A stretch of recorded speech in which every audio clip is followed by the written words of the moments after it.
بسم اللہ الرحمن الرحیم۔ السلام علیکم ورحمۃ اللہ وبرکاتہ۔ دوستو، آج میں آپ حضرات کو بتاؤں گا نماز جنازہ کے فرائض، واجبات اور سنتیں۔ نماز جنازہ کے فرائض۔ نماز جنازہ میں 2 فرائض ہیں۔ نمبر 1، 4 مرتبہ اللہ اکبر کہنا۔ ہر تکبیر یہاں قائم مقام 1 رکعت کے سمجھی جائے گی۔ نمبر 2، قیام یعنی کھڑے ہو کر نماز جنازہ پڑھنا۔ جس طرح فرض واجب نمازوں میں قیام فرض ہے اور بغیر عذر کے اس کا ترک جائز نہیں۔ نماز جنازہ کے واجبات۔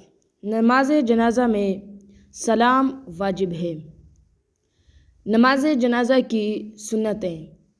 نماز جنازہ میں 3 چیزیں سنت ہیں۔ نمبر 1، اللہ تعالیٰ کی حمد کرنا یعنی ثنا پڑھنا۔ نمبر 2، نبی کریم صلی اللہ علیہ وآلہ وسلم پر درود بھیجنا یعنی درود شریف پڑھنا۔ نمبر 3، میت کے لیے دعا کرنا۔ دوستو، یہیں تک تھی ویڈیو۔ اگر آپ کا بھی نماز کے متعلق کوئی سوال ہو تو ہمیں کمنٹ سیکشن میں ضرور بتائیے گا، اور اگر آپ کو ایسی ویڈیوز اچھی لگتی ہو تو اس ویڈیو کو لائک کیجیے، اور اس طرح کی مزید ویڈیوز دیکھنے کے لیے ہمارے چینل کو سبسکرائب کیجیے۔ تو ملتے ہیں نیکسٹ ویڈیو میں، تب تک کے لیے خدا حافظ۔